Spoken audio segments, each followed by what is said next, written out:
नमस्कार, मैं रवीश कुमार। प्रसंग राम मंदिर का और प्रश्न आपसे, क्या यह संभव है कि आपके घर में डकैती पड़ जाए और आप उसकी बात तक ना करें, पड़ोसी चर्चा ना करें?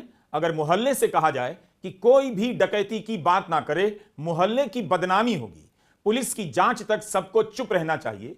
क्या यह संभव है और तर्कसंगत है? राम मंदिर के चढ़ावे में अगर डकैती हुई है तो उसे लेकर क्यों नहीं बात होनी चाहिए, बयानबाजी क्यों नहीं होनी चाहिए? मुख्यमंत्री योगी आदित्यनाथ ने सभी पक्षों से अपील की है कि एसआईटी की जांच पूरी होने तक किसी प्रकार की बयानबाजी ना करें। और उसी समय राम मंदिर निर्माण समिति के अध्यक्ष नृपेंद्र मिश्रा अलग अलग चैनलों पर घंटे आधे घंटे का इंटरव्यू दे रहे थे। 10 चैनलों पर उनका इंटरव्यू चल रहा था। क्या योगी आदित्यनाथ की चेतावनी नृपेंद्र मिश्रा पर भी लागू है? नृपेंद्र मिश्रा कह रहे हैं कि यह खुली डकैती है, इससे अधिक खुला डाका क्या हो सकता है? जाहिर है उनके इंटरव्यू के बाद अखिलेश यादव, संजय सिंह को भी मन करेगा सवाल करने का। तो क्या उनका सवाल करना अयोध्या को बदनाम करना हो जाएगा? नृपेंद्र मिश्र का कहना है कि राम मंदिर में डकैती चल रही है। क्या उनका बयान अयोध्या को बदनाम कर रहा है? योगी आदित्यनाथ कैसे कह सकते हैं कि जांच पूरी होने तक बयानबाजी बंद कर दी जाए? मैं सभी से इस बारे में अनुरोध करूंगा, सभी पक्षों से कहूंगा कि कोई भी ऐसी अनर्गल टिप्पणी और बातें न हो जो राम भक्तों की भावनाओं को आहत करती हो। यह अजीब तर्क है। राम भक्तों को आहत इससे होना चाहिए कि चढ़ावे में डकैती हो गई, तो अनर्गल बातों से आहत हो रहे हैं। इस पूरे मामले की शुरुआत ही बयान से होती है और अब कहा जा रहा है बयानबाजी ना करें। 7 जून को अखिलेश यादव ने पहली बार ट्वीट किया कि राम मंदिर के चढ़ावे में करोड़ों रुपए की चोरी की सूचना है। उसके बाद से ही मामला सामने आया। क्या अखिलेश यादव ने ऐसा बोलकर अपराध कर दिया? मुख्यमंत्री योगी आदित्यनाथ ने उनका नाम नहीं लिया, लेकिन कहा कि जिन्होंने रामलला के दर्शन तक नहीं किए, अब वो अयोध्या को बदनाम करने की साजिश कर रहे हैं। क्या चोरी के मामले को उजागर करना अपराध है? मंदिर में चोरी हो रही थी, करोड़ों रुपए लूटे जा रहे थे, इसे वही उजागर कर सकता है जिसने मंदिर में दर्शन किया है?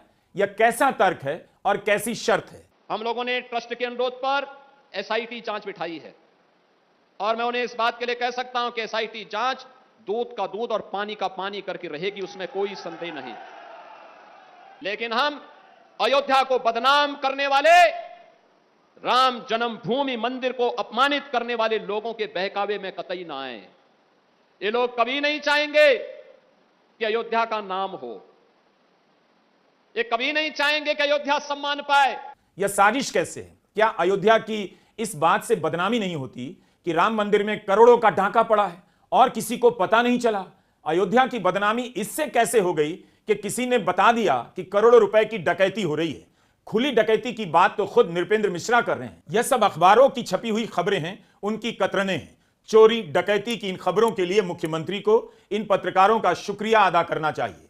अखिलेश यादव के बयान के बाद जब हिंदी के अखबारों में धीरे धीरे डरे सहमे खबर छापने की हिम्मत आई, तब जाकर कई प्रकार के मामले सामने आए। क्या इन पत्रकारों ने यह सब रिपोर्ट कर अयोध्या को बदनाम कर दिया कि राम मंदिर को दान में दी गई सोने चांदी की 1979 में लाई गई 1250 श्रीराम शिलाएं गायब हैं? धर्म सेना के संस्थापक संतोष दुबे ने ऐसा दावा किया है। चोरी की राशि 200 करोड़ या उससे भी अधिक अलग अलग रिपोर्ट में बताई गई है। क्या किसी ने यह खबर छापकर अयोध्या को बदनाम कर दिया कि चोरी किए गए पैसे से जमीनें खरीदी गईं और चोरी करने के आरोप जिन पर हैं चंपत राय के करीबी हैं? क्या किसी ने अपराध कर दिया और अयोध्या को बदनाम कर दिया कि गिनती के लिए कर्मचारी रखने के लिए जिस कंपनी को ठेका मिला, मगर उस कंपनी को बताया गया रखना किस किस को है? सुल्तान अंसारी से चंपत राय ने 2 करोड़ की जमीन 18.5 करोड़ में खरीदी 2021 में। उसके बाद 23 और 24 में तमाम जमीनों के घोटाले किए, ट्रस्ट ने किया। और आप सुन के हैरान होंगे कि 3 करोड़ की जमीन 24 करोड़ में खरीदी गई महंत मुरलीदास से। और आज एक मैंने सामने कागजात रखे जिसमें मैंने बताया कि किस तरह से 9 करोड़ की जमीन 55 करोड़ 47 लाख में आलोक बंसल से चंपत राय ने खरीदी। हर मामले में चंपत राय का नाम आता है, हर मामले में ट्रस्ट का भ्रष्टाचार सामने आता है। लेकिन एक बात हमें याद रखनी पड़ेगी, ईडी पार्टी ही दरअसल चंदा चोर है। यह पूरा का पूरा ट्रस्ट प्रधानमंत्री नरेंद्र मोदी के द्वारा बनाया गया है। और इसमें कौन सा व्यक्ति था? वही व्यक्ति जो आज वोट चोर के नाम पर प्रसिद्ध है, ज्ञानेश कुमार। ज्ञानेश कुमार 2020 से 2024 तक श्री राम जन्मभूमि ट्रस्ट के सदस्य थे और उनका काम क्या था? जमीनों के काम को देखना, विकास के काम को देखना, सरकार के साथ ट्रस्ट का समन्वय बनाना, तो यही समन्वय बना रहे थे क्या वो? ये जमीनों का घोटाला मिलकर कर रहे थे क्या वो चंपत राय के साथ? इन सारे तथ्यों की जांच होनी चाहिए। आप कल्पना कीजिए कि 16 करोड़ दर्शनार्थी एक साल में प्रभु श्री राम के मंदिर में आए, और अगर आप 100 रुपए का भी चंदा मान लीजिए, चढ़ावा मान लीजिए, तो करीब करीब 1600 करोड़ रुपए का चढ़ावा चढ़ा। कितने का भ्रष्टाचार हुआ है, कितने की चोरी हुई है, इस सब की जांच होनी चाहिए। महमूद गजनवी ने सोमनाथ का मंदिर लूटा था, भारतीय जनता पार्टी ने, ईडी पार्टी ने प्रभु श्री राम का मंदिर लूटा है, और ये कोई सामान्य चोरी नहीं है, ये बहुत बड़ा भ्रष्टाचार है। इसमें तमाम लोगों से पैसे की बरामदगी हुई है, लेकिन अब तक कोई एफआईआर नहीं हुई। एसआईटी बनाई गई है। आज योगी बाबा कह रहे हैं कि फालतू की बातें मत करिए, जो तथ्य है एसआईटी को दीजिए। तो मैं तो एसआईटी से समय मांग रहा हूं, और एसआईटी से मिलकर ये सारे तथ्य और कागजात रखूंगा, देखता हूं क्या कार्रवाई होती है।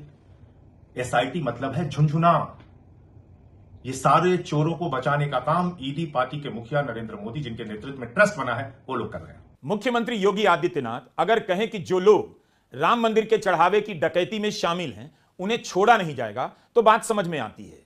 मगर यह बात समझ नहीं आती कि कोई बयान ना दे। यह बात तब कही जा सकती थी जब चोरी की बात मंदिर के ट्रस्ट की तरफ से आती, ट्रस्ट अपनी तरफ से पकड़ता।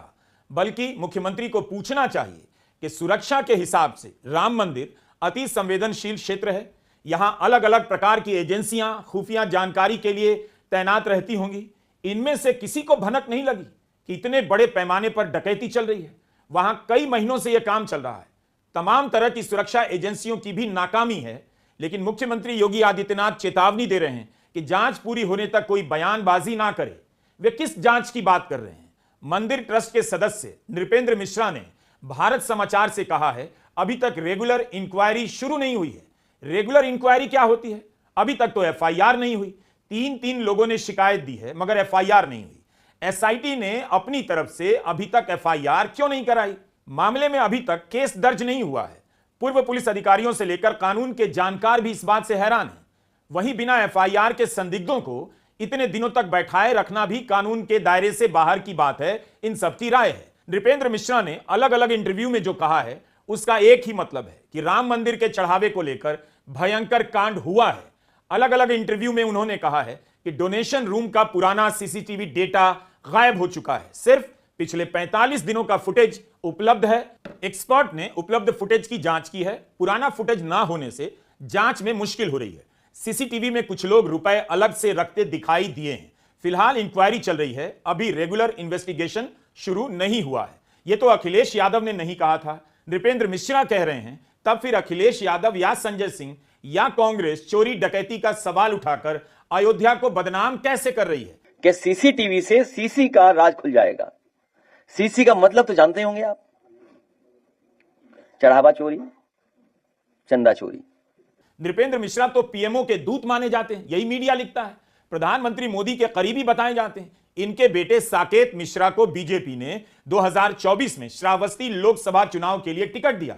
जो बात अखिलेश कह रहे हैं उससे भी ज्यादा गंभीर बात नृपेंद्र मिश्रा कह रहे हैं। नृपेंद्र मिश्रा मंदिर ट्रस्ट के 14 सदस्यों में से एक हैं। 13 जून को जब पत्रकारों ने इनसे चोरी के बारे में पूछा तो इनका जवाब था, मुझे कुछ नहीं मालूम।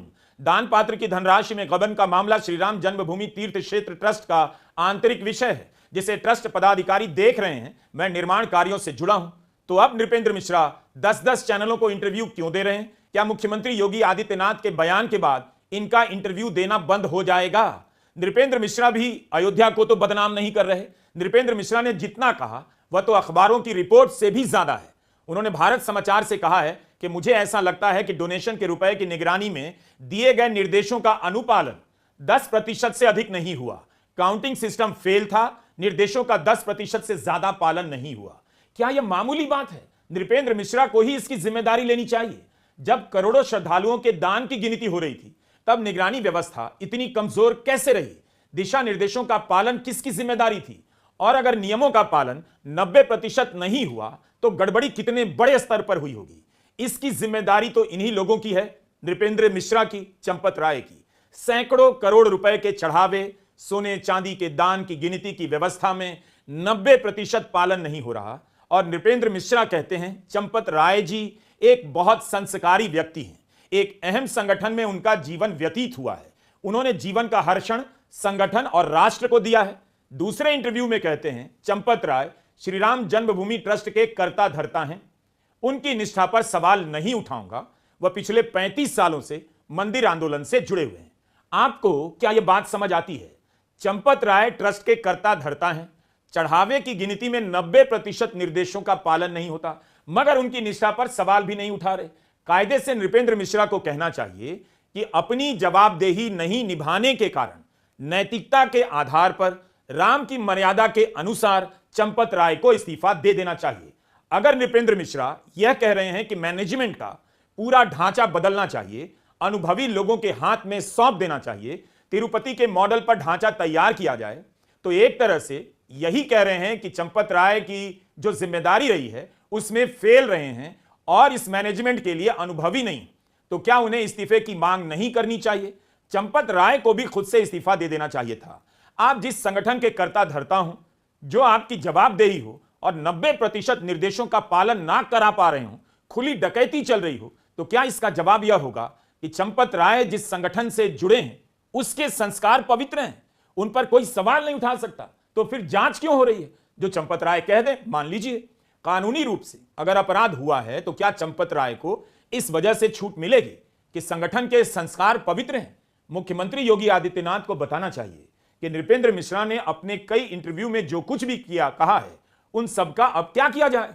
नृपेंद्र मिश्रा यह क्यों कह रहे हैं कि जिसने डाका डाला है भगवान देखेंगे, 7 पीढ़ी तक श्राप मिलेगा?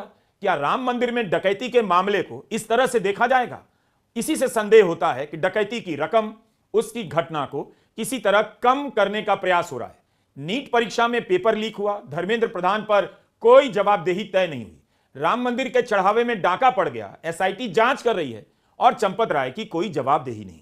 भारत समाचार ने रिपोर्ट किया है कि राम मंदिर की दान राशि में कथित हेरफेर के मामले में लगातार नए और गंभीर खुलासे सामने आ रहे हैं। प्रकाशित रिपोर्टों के मुताबिक दान की गिनती के दौरान नकदी को चुराकर बाथरूम में छिपाने और फिर रिश्तेदारों और परिचितों के जरिए बाहर पार कराने का खेल चल रहा था। रिपोर्ट में दावा किया गया कि दान की गिनती से जुड़े कुछ लोग नकदी को पहले अलग करते थे, बाद में बाहर पहुंचाया जाता था। आरोप है कि इसी पैसे से जमीन और संपत्ति खरीदने तक की बात जांच में सामने आई है। इस मामले में एक और एंगल है जेवरात का। अमर उजाला के मुताबिक ट्रस्ट पदाधिकारी चढ़ावे में आए सोने चांदी और बहुमूल्य जेवरातों का स्पष्ट हिसाब नहीं दे पा रहे हैं।